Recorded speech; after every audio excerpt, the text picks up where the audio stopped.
तेव्हा मंडळी, हे तर झालं पेट्रोल, डिझेल आणि राज्यातल्या वेगवेगळ्या मंत्र्यांच्या व्हीव्हीआयपींच्या ताफ्याबद्दलचं. पण आणखीन याच्यातला महत्त्वाचा मुद्दा आहे तो सोनं, पेट्रोल, डिझेल आणि परदेश दौरे यामुळे होणारी डॉलरची बचत. तर सोनं खरेदी, कच्च्या तेलाची खरेदी आणि डॉलरच्या रूपात परकीय गंगाजळी ही किती महत्त्वाची आहे आणि त्या दुष्टचक्रात भारताची अर्थव्यवस्था काहीशी अडकली असं दिसतंय. भारत दरवर्षी जवळपास 13 लाख कोटी रुपयांचं कच्चं तेल खरेदी करतो. 13 लाख कोटी रुपयांचं. आणि 7 लाख कोटींच्या घरात सोनं दरवर्षी आयात केलं जातं, ज्यामुळे डॉलरच्या रूपात परकीय गंगाजळीत भर पडते. आणि हे दुष्टचक्र भेदण्यासाठी पंतप्रधान नरेंद्र मोदी यांनी देशवासियांना काही विशिष्ट मुद्द्यांवर आवाहन केलंय. त्याचा नेमका अर्थ काय होतो हे या एक्सप्लेनरमधनं आपण जाणून घेणार आहोत. तेव्हा मंडळी, काही महत्त्वाच्या मुद्द्यांवर आपण नजर टाकूया. पंतप्रधान नरेंद्र मोदी यांनी देशाला उद्देशून एक महत्त्वाचं आवाहन केलं, ज्याची सर्वत्र मोठी चर्चा. त्यांनी देशाला अशी विनंती केली की नागरिकांनी किमान 1 वर्ष तरी सोन्याची खरेदी करू नये. जिव्हाळ्याचा विषय महिलांच्या. एवढंच नाही तर परदेश दौरे पुढे ढकलावेत आणि जिथे शक्य असेल तिथे वर्क फ्रॉम होम करावं. या आवाहनाच्या मागचा मुख्य उद्देश भारताचा परकीय चलन साठा सुरक्षित ठेवणं आणि डॉलर्सची बचत करणं हा आहे. सध्या सुरू असलेलं इराण युद्ध आणि त्यामुळे कच्च्या तेलाच्या किमतीत झालेली वाढ, या सगळ्यामुळे भारतीय रुपयावर मोठा दबाव आहे. अशा परिस्थितीत ही आर्थिक जबाबदारी घेणं, आर्थिक खबरदारी बाळगणं हे अत्यंत गरजेचं झालंय. पण पंतप्रधान मोदी यांनी असं आवाहन करण्यामागची नेमकी कारणं काय आहेत हेही आपण जाणून घेण्याचा प्रयत्न करूया. तेव्हा मंडळी, हा विषय आपण समजून घेऊयात. पहिलं महत्त्वाचं कारण आहे ते म्हणजे परकीय साठ्याची स्थिती जी आहे ना आजची, ती फार महत्त्वाची आणि ती खूप बोलकी आहे. भारताकडे सध्या 65.72 लाख कोटी रुपये इतकं परकीय चलन आहे. पण हे पुरेसं आहे का बदलत्या परिस्थितीमध्ये? तर नाही. परकीय साठ्याची जी स्थिती आहे ती पाहता हे पैसे आपण आंतरराष्ट्रीय व्यापारासाठी प्रामुख्यानं वापरतो, म्हणजे तेलाची आयात किंवा अन्य जी काही आयात भारताला करायला लागते त्याकरता. आता सोनं आयातीचा जर का खर्च आपण पाहिला आणि तो परकीय गंगाजळीशी जर का आपण जोडला तर मागच्या एका वर्षात साधारणपणे 6.85 लाख कोटी रुपयांचं सोनं, मंडळी भारत गरीब नाही बरं का, 6.85 लाख कोटी रुपयांचं सोनं भारतानं आयात केलेलं आहे. सोनं खरेदीवर खर्च होतो आणि स्वाभाविकपणे सोनं खरेदी केल्यानंतर परकीय गंगाजळी आपल्याला खर्च करावी लागते. आपल्या एकूण आयातीपैकी 10% खर्च हा सोन्याच्या खरेदीवर होतोय आणि म्हणूनच हा वाचवण्याचा पंतप्रधानांचा हेतू आहे. आता हे सोन्याची खरेदी थांबवली तर परकीय गंगाजळी खर्च होणं कमी होईल. सोन्याच्या खरेदीत वर्षाच्या तुलनेत 24% गेल्या वर्षी वाढ झाली आहे आणि ही सुद्धा मोठी वाढ आहे. आणि म्हणूनच पंतप्रधानांना असं वाटतं की आयातीमुळे खर्च वाढतोय आणि देशात डॉलर्स येण्याच्या ऐवजी, म्हणजे डॉलर देशात येण्याच्या ऐवजी भारताकडे असलेले डॉलर सोनं खरेदी करण्याकरता अन्य देशात खर्च करावे लागतात. हा यातला महत्त्वाचा मुद्दा. आयातीवरचा खर्च वाढतोय म्हणजेच चालू खात्यावर एक प्रकारे तूट वाढते आहे. अर्थतज्ञ हे फार सोप्या पद्धतीनं अधिक समजावून सांगण्याचा प्रयत्न जे अर्थतज्ञ सांगतात ते आम्ही करतो आहोत. त्यासोबतच आयातीवरचा खर्च वाढला की स्वाभाविकपणे आपल्याला डॉलर जास्त खर्च करावे लागतात. म्हणून 8.04 कोटी रुपयांच्या घरात ही तूट आता वाढत वाढत जाऊ शकते. आणि एवढी मोठी तूट फक्त सोन्याच्या आयातीतनं जर का आपल्याला होत असेल तर ते भारताला परवडणारं नाही. आणि म्हणूनच जर भारतीयांनी वर्षाकाठी सोनं खरेदीत जर का कपात केली तर देशाचे अब्जावधी डॉलर्स वाचू शकतात. आणि हाच पंतप्रधान नरेंद्र मोदी यांचा नव्यानं सोनं खरेदी करू नका, सोन्याची खरेदी थांबवा हे सांगण्यामागचा सल्ल्याचा जो हेतू आहे तो हा आहे.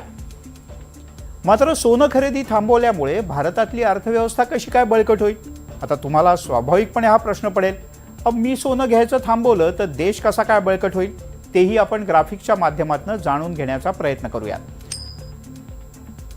अतिशय सोप्या पद्धतीनं NDTV मराठीच्या सगळ्या टीमनं हे तुमच्या समोर सादर करण्याचा आम्ही प्रयत्न करतोय. 30 ते 40% इतकी सोन्याची खरेदी जर का आपण कमी केली, म्हणजे जास्तीत जास्त 30 ते 40%, तर आपण 1.90 ते 2.54 लाख कोटी रुपये हे आपण वाचवू शकतो. आणि ती जर का आपण 50% पर्यंत कमी केली ना मंडळी, तर 3.42 लाख कोटी रुपये आपण वाचवू. अर्थात हा डॉलरचा हिशोब करून मांडलेलं हे गणित आहे. पण एवढे पैसे जर का आपण नियमितपणे म्हणजे किमान पुढचं वर्षभर वाचवू शकलो तर किती मोठी गंगाजळी आपली तयार होईल आणि आपल्या डॉलर्सचं सेव्हिंग किती होईल याचा सहजपणे तुम्हाला अंदाज येईल. आणि हे वाचलेले जे डॉलर्स आहेत ना, हे वाचलेले जे पैसे आहेत ना, ते कच्चं तेलाची खरेदी, इतर आवश्यक वस्तू, औषधं, खतं आणि अन्य गोष्टींच्या खरेदी करता आपल्याला निश्चितपणे वापरता येते. तेव्हा मंडळी विचार करा, विशेषतः युद्धजन्य परिस्थितीत सोन्याचे भाव मोठ्या प्रमाणात वाढतात. लोक सोन्याकडे सुरक्षित गुंतवणूक म्हणून पाहतात, हे खरं आहे. पण ज्यामुळे डॉलरची मागणी वाढून रुपया कमकुवत होतो. आपण म्हणतो ना, रुपया सातत्यानं पडतोच आहे, पण आपण अशा प्रकारे जर का आयात करत राहिलो तर रुपया कमकुवत होणार. आणि ही चक्राकार प्रक्रिया थांबवण्यासाठी सोनं खरेदीला तात्पुरता लगाम घालणं ही एक बचावात्मक आर्थिक रणनीती. अर्थतज्ञ याला असं म्हणतात की बचावात्मक आर्थिक रणनीती आहे ही, त्या दृष्टीने पाहिलं जात आहे. बरं, मग फक्त सोन्याच्या खरेदीमुळे रुपया डॉलरच्या तुलनेत कमकुवत होत नाही, तर आणखीन एक याला जोडलेले महत्त्वाचे मुद्दे आहेत, त्यावरही आपण नजर टाकूया. आपण महागाईच्या बद्दल अनेकदा बोलत असतो तळमळून. राजकीय पक्षाचे नेते आणि कार्यकर्ते तर अधिक बोलतात, पण आपण सर्वसामान्य नागरिक सुद्धा बोलतो, कारण आपल्या खिशाला कात्री बसते. तर भारताची आयात ही कशी होते, तर कच्च्या तेलाच्या करता भारताला 12.81 लाख कोटी रुपये हे खर्च करावे लागतात. यातून आपण फक्त कच्चं तेल आयात करतो. सोन्याच्या करता आपण सरासरी 6.85 लाख कोटी रुपये हे खर्च करत असतो. हा सुद्धा आकडा थोडा नाही आहे मंडळी. खाद्यतेलाच्या करता 1.85 लाख कोटी आपण खर्च करतो. आणि यात मी थोडंसं हे ग्राफिक्स इकडे फ्रीज करणार आहे, कारण काही दिवसांपूर्वी पंतप्रधान नरेंद्र मोदी यांनी मन की बातमध्ये असंही म्हटलं होतं की तुम्ही अधिक तेल खाता तर तुमच्या आरोग्याच्या दृष्टीने सुद्धा ते चांगलं नाही. म्हणजे आयातीचा विषय तर आत्ता आला, पण तब्येतीच्या दृष्टीने सुद्धा जास्त तेल खाणं चांगलं नाही. आणि त्याच्यामुळे या खाद्यतेलाच्यावर जो हा एवढा प्रचंड खर्च होतोय ना, त्याचाही विचार करणं. खतं, भारताकरता कृषी प्रधान देशाकरता खतं हा अत्यंत महत्त्वाचा मुद्दा आहे. आणि त्याकरता आपल्याला दरवर्षी 1.38 लाख कोटी रुपये हे खर्च करावे लागतात. बरं, खतांची आयात आपल्याला कमी नाही करता येणार. एकीकडे आपली अन्नधान्याची गरज वाढते, लोकसंख्या वाढते. या सगळ्या परिस्थितीमध्ये जर का आपण योग्य पद्धतीनं खतांची आयात सुरू ठेवली तर आपला बळीराजा जो दिवस रात्र उन्हातानात मेहनत करतो ना, तुमच्या माझ्याकरता कमावतो, त्याला पुरेसं खत मिळेल, तो आपल्याकरता चांगल्या पद्धतीने कमवू शकेल. आणि म्हणूनच तिथे जर का आपल्याला पैसे खर्च करायचे असतील तर आपल्याला 2 गोष्टींमध्ये पैसे वाचवता येऊ शकतील किंवा वाचवले पाहिजे. एक म्हणजे सोनं आणि दुसरं म्हणजे तेल. सद्य परिस्थितीमध्ये महागाईचा सामना करायचा असेल तर कच्च्या तेलाचे दर स्थिर असणं गरजेचं आहे. बरं, सध्याच्या सगळ्या युद्धजन्य परिस्थितीमुळे कच्च्या तेलाच्या किमतींमध्ये लक्षणीय वाढ झाली मंडळी. आणि म्हणूनच मोदींनी सोनं खरेदी न करण्याचं आवाहन जसं केलंय ना, त्याचा परिणाम नेमका कसा आणि काय होईल त्यावरही आपण नजर टाकली. भारत, आपण पाहूयात ग्राफिक्सच्या माध्यमातून काही मुद्दे. कच्च्या तेलाचे दर सध्या गगनाला भिडले. अहो, तिकडनं एक बॉम्ब अमेरिकेनं किंवा इराकनं टाकला ना की तेलाचे भाव असे होतात. आपल्यावर अजून तरी नशिबानं त्याचा परिणाम झालेला नाहीये, पण पुढच्या काही काळात होऊ पण शकतो. भारत 88% कच्चं तेल आयात करतो. पुढे त्यावर आपण प्रक्रिया करतो. आपल्या रिफायनरीज, आपली टेक्नॉलॉजी तेवढी सक्षम आहे. आपण जर का कच्चं तेलाच्या ऐवजी प्युअर आयात करायला लागलो ना तर आपल्याला जास्त पैसे खर्च करावे लागतील. सोन्याच्या आयातीवर होणारा खर्च आपण वाचवू शकतो आणि त्यामुळे आपलं डॉलरचं सेव्हिंग होईल आणि ते आपल्याला अन्य गोष्टींकरता उपयोगी पडेल. बरं, वाचवलेला सगळा पैसा इंधन खरेदीसाठी वापरता येऊ शकतो. हे सुद्धा त्याच्या पाठीमागचं एक गणित आहे. म्हणजे सोनं खरेदी करणं कमी करा हे सांगण्यामागे केवळ एकच हेतू नाही मंडळी, 3-4 वेगवेगळे हेतू आहेत असं अर्थतज्ञांचं म्हणणं आहे. पुढे रुपयाची घसरण थांबायला सुद्धा मदत होईल. आपण जास्त डॉलर सतत खर्च करत राहिलो ना तर मंडळी मुळात डॉलर कमवायला लागतात आणि ते कमवण्याचे मार्ग काय आहेत तर किमान आपण खर्च कमी करणं हा त्यातला एक चांगला उपाय असू शकतो आणि म्हणून कदाचित हा त्यातला एक मार्ग आहे. महागाईवर नियंत्रण मिळवणं सुद्धा त्यामुळे शक्य होऊ शकतं. बघा, जर का आपल्याला असं वाटत असेल की गोष्टी जरा नियंत्रणात राहाव्यात तर गोष्टी आपण थोड्या कमी वापरल्या, पेट्रोल भुर्र, तर मग कदाचित याचा थोडासा फायदा आपल्याला होऊ शकेल.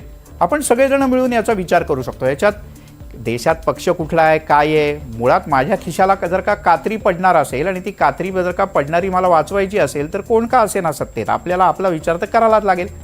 तज्ज्ञांचं असं म्हणणं आहे की नागरिकांनी भौतिक सोनं खरेदी करण्याच्या ऐवजी SIP किंवा गोल्ड ETF सारख्या पर्यायांचा निश्चित विचार करावा, जेणेकरून म्हणजे तुम्हाला पूर्ण खरेदीच नाही बंद करायची तर तुम्ही ऑनलाईन किंवा व्हर्च्युअल या पद्धतीने ETFच्या माध्यमातून गोल्ड खरेदी करू शकता, जेणेकरून पैसा भारतीय अर्थव्यवस्थेतच राहील.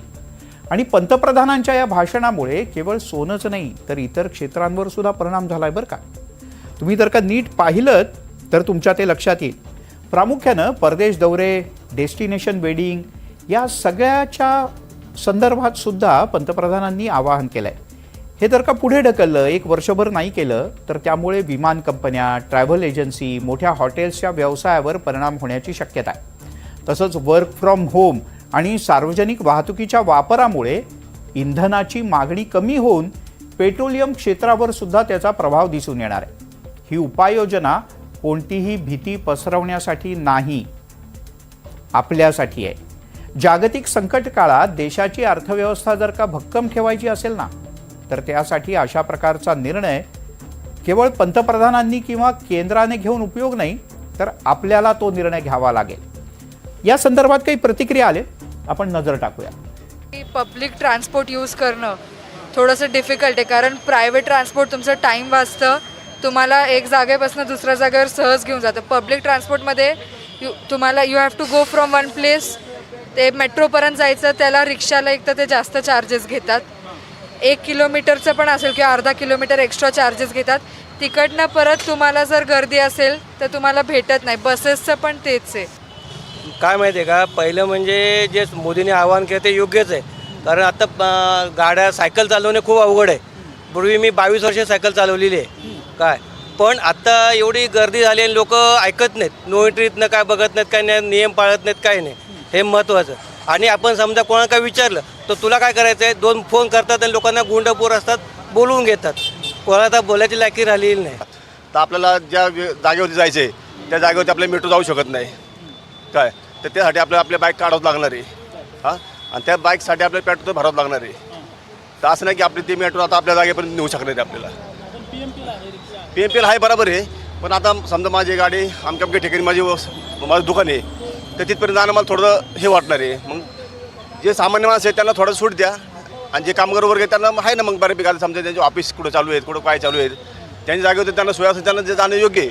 100% करणार, पण काय आहे माझ्या आता कात्रजचं चालू आहे मेट्रोचं काम, त्यामुळे मला स्वारगेटवरनं गिरीनगर जायला लागतं. मी कंपनीत कामाला आहे, त्यामुळं मग मला बाईक सोयीस्कर पडते आणि पब्लिक ट्रान्सपोर्ट बी परवडतं, त्याचं काय भाग नाही आहे जास्त. फक्त आता एवढंच आहे की तिथं आता मेट्रो झाली की आम्हाला अडचण होणार नाही. मग आपण या मुंबईतल्या आणि पुण्यातल्या काही निवडक प्रतिक्रिया पाहिल्या. पण मंडळी असं आहे ना की कुठल्याही देशाचा पंतप्रधान, त्यातून भारतासारख्या देशाचा पंतप्रधान हा अनेकदा लोकप्रिय घोषणा करत असतो, तो त्याच्या राजकारणाचा एक भाग असतो. पण काही वेळेला जर का शासन आणि देश उत्तम पद्धतीनं चालवायचा असेल तर काही वेळेला कटू निर्णयसुद्धा घ्यावे लागतात. आपल्याला हा निर्णय सुरुवातीला कटू वाटेल, पण कोरोनाच्या काळात आपण ऑनलाईन मीटिंग सगळ्या करतच होतो ना. प्रयत्न करूया. अर्थात हा पहिला टप्पा आहे. पुढच्या काही काळात जर का अमेरिका इराणमधलं युद्ध वाढलं ना तर काही मोठे गंभीर परिणामसुद्धा आपल्याला सगळ्यांना तोंड द्यावे लागू शकतात. सुरुवात तर करूया, पुढे पाहूयात काय होतं ते. तुम्हाला या संदर्भातले मुद्दे कसे वाटले आम्हाला जरूर कळवा.